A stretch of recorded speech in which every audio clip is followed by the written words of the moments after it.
Un bas du corps plus fort, ça peut vraiment faire la différence sur tes performances au rugby. Aujourd'hui, je te propose 5 exercices, les 5 exercices qui, pour moi, sont les plus importants pour devenir plus fort au niveau de ton bas du corps.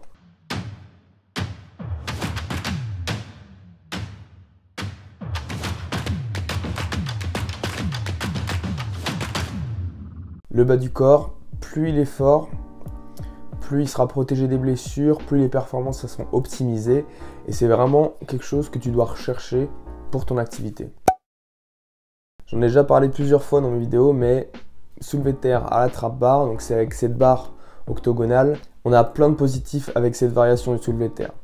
Déjà, on peut mettre lourd comme sur un soulevé de terre, voire même encore plus lourd que sur un soulevé de terre classique. Le fait que le poids soit sur les côtés et non directement devant toi, ça va permettre une optimisation de la force de ton bas du corps sur ce mouvement. Une tension plus proche de ton centre de masse te permettra d'être plus fort, tout simplement. Par ailleurs, contrairement avec une barre classique où le poids est devant toi, là, avec cette variante, tu auras moins de pression sur le rachis et sur les lombaires et un focus plus important sur ton bas du corps. La différence est flagrante et je t'invite franchement à essayer, tu verras par toi-même que c'est très différent. Maintenant, attention, il y a quelques points négatifs quand même. Une mauvaise exécution, c'est toujours extrêmement mauvais pour le rachis sur cet exercice. Un dos rond, que ce soit à la trappe barre, à n'importe quelle barre, aux haltères, ce que tu veux, un dos rond avec des charges très lourdes, ça peut vraiment endommager ton dos, endommager ta colonne vertébrale et c'est vraiment à éviter. Deuxième point négatif, sur un exercice où tu tiens le poids dans tes mains, donc la charge et la tension, elle a comme point d'ancrage tes mains, puisque c'est comme ça que tu tiens la barre, eh bien tu vas être limité par ta force de préhension. Ton grip, ta poigne, c'est ce qui va faire que tu vas lâcher en premier et pas tes jambes ou ton dos. C'est pourquoi je t'invite à essayer les bandes. Les bandes en tissu que tu attaches autour de tes poignets, tu peux en trouver pour vraiment pas cher et ça peut vraiment faire la différence. Tu les attaches à la barre, tu les enroules et comme ça tu as beaucoup moins de problèmes avec ton grip et il y a plus de chances que ce soit tes jambes qui lâchent ou ton dos qui lâche avant ta force de préhension et c'est ça qu'on recherche avec ce genre d'exercice.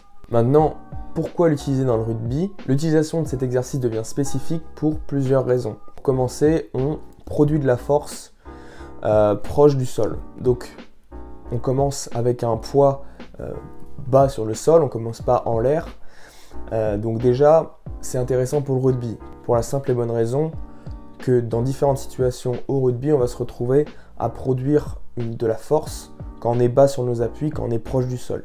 Mêlée, plaquage, c'est typiquement des mouvements où on va être très bas, proche du sol encore, et il va falloir qu'on fournisse une grosse résistance, il va falloir qu'on produise de la force avec notre bas du corps. Et dans ce cas-là, le soulevé de terre à la trappe barre, il prend tout son sens. Deuxièmement, on a une production de force qui commence avec une vitesse nulle. C'est-à-dire qu'on a un poids au sol qui ne bouge pas avant notre phase concentrique.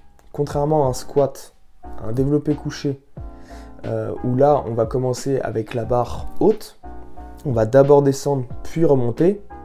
Et en fait, le fait d'avoir la phase excentrique en premier, on va accumuler de l'énergie élastique dont on va se servir pour remonter sur la phase concentrique. Là, avec le soulevé de terre, il n'y en a pas. Et bien souvent, entre les répétitions, on pose la barre et on attend un petit peu pour éviter de rebondir et de tricher. Le fait de partir à une vitesse nulle et de créer cette vitesse, c'est encore une chose dont on a besoin pour le rugby. Ça ne peut que être utile sur les mouvements que j'ai évoqués précédemment. Pour cette raison, le soulevé de terre à la trappe barre est un excellent exercice pour développer ta force du bas du corps pour le rugby. Deuxième exercice, la plupart des gens le voyaient venir à des kilomètres, c'est le squat.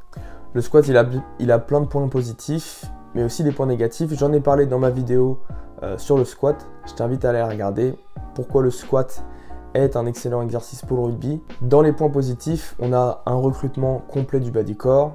C'est un mouvement ultra fonctionnel et il va servir de base pour tout autre mouvement et on peut adapter le focus en fonction de l'exécution et des différentes variations du squat. Si on veut plus de quadriceps, on va se tourner sur du front squat. Si on veut quelque chose plus porté puissance vitesse, on va se tourner sur du squat jump ou du squat jump lesté.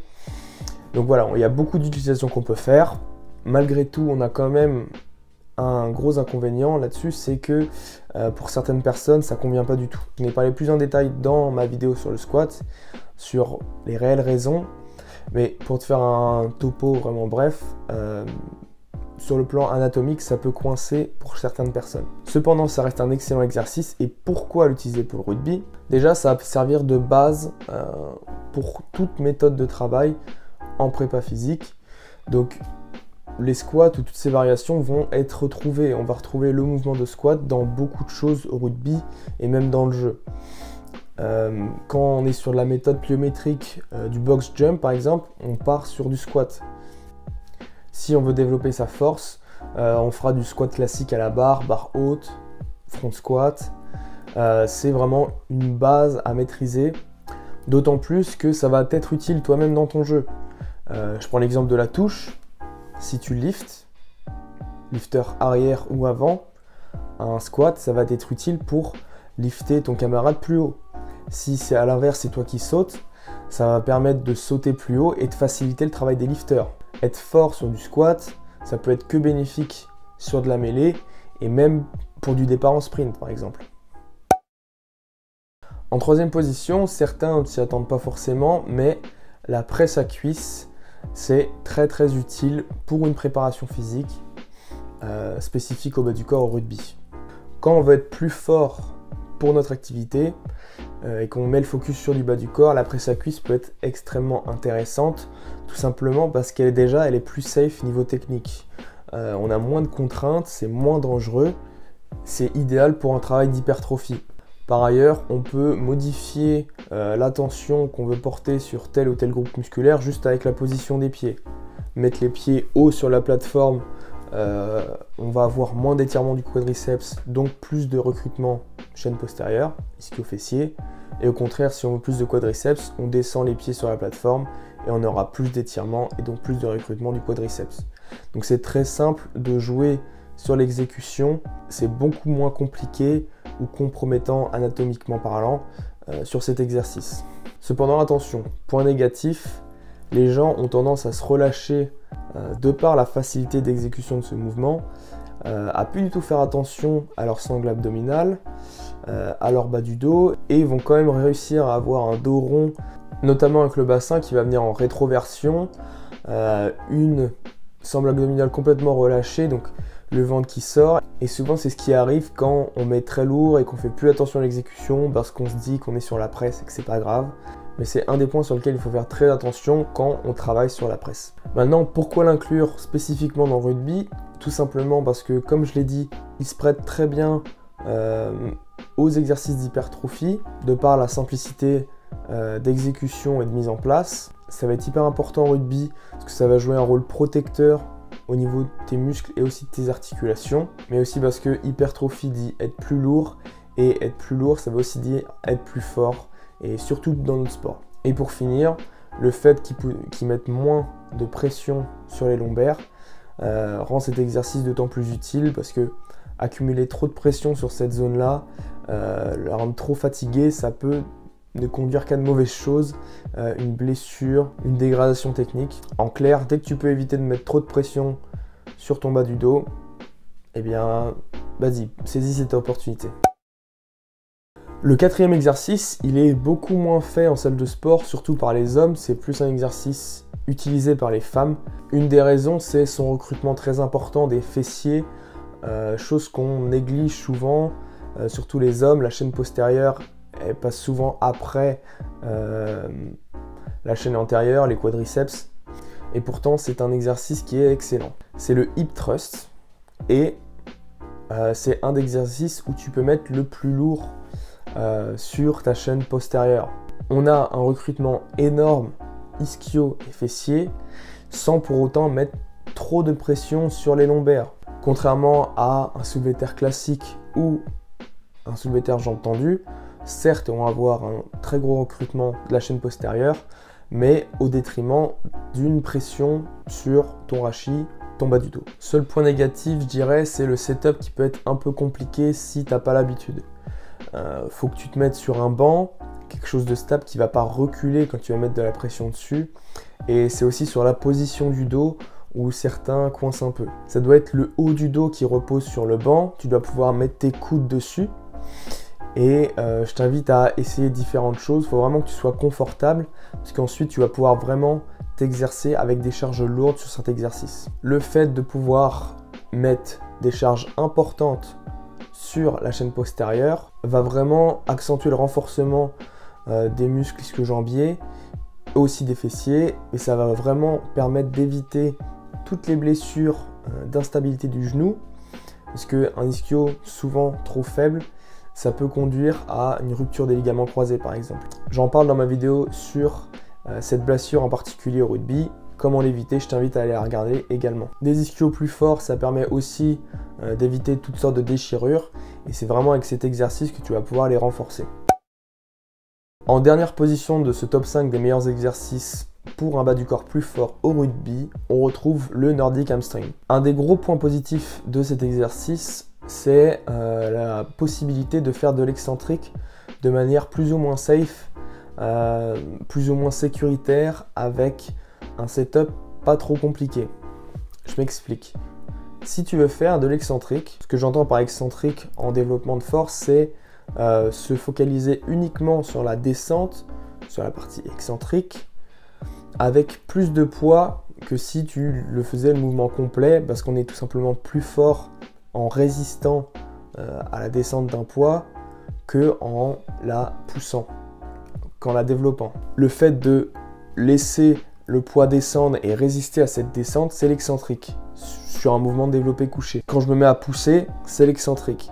Pour te donner un ordre d'idée de la différence de force entre excentrique et concentrique, si tu as un RM, c'est 100 kg au développé couché par exemple, eh bien tu as un RM en excentrique, elle va être supérieure à celle-ci, elle va être de 120 à 150% de cet 1 RM.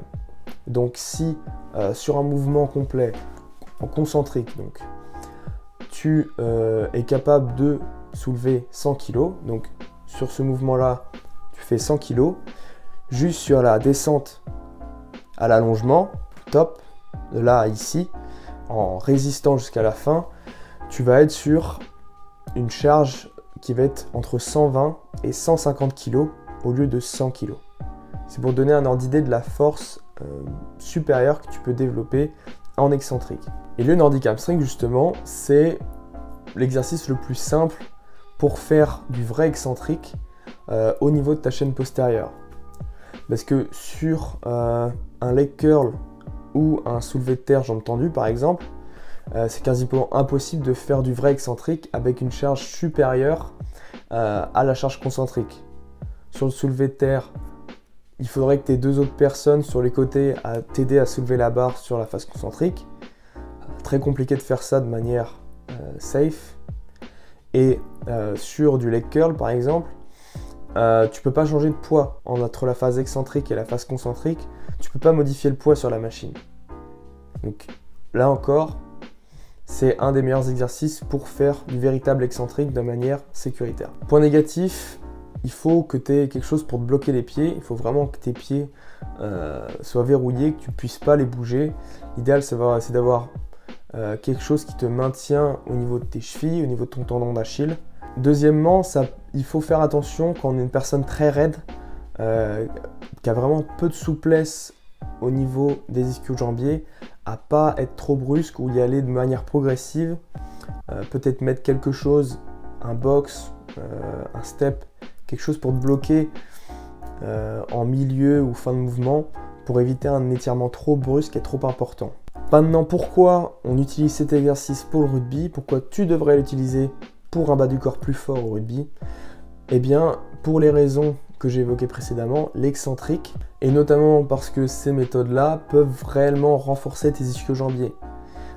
Un renfort des ischio-jambiers, notamment avec cet exercice, ça peut réellement contribuer à limiter ton risque de blessure, notamment au niveau du genou, et plus précisément une rupture des ligaments croisés. C'était tout pour cette vidéo, j'espère que ça t'aura appris des choses et que tu en sais un peu plus maintenant sur quel exercice choisir, quel exercice à prendre en priorité pour vraiment avoir un bas du corps plus fort solide au rugby. Si tu veux exploser tes performances, limiter ton risque de blessure et vraiment te faciliter la vie sur ta préparation physique au rugby, eh bien rejoins mon coaching privé Barbell. Tu auras une préparation physique sur mesure avec des séances en salle et sur terrain et tu pourras réellement commencer à faire la différence sur le terrain en match. Je te mets tous les liens en description et d'ici là, je te dis à la prochaine.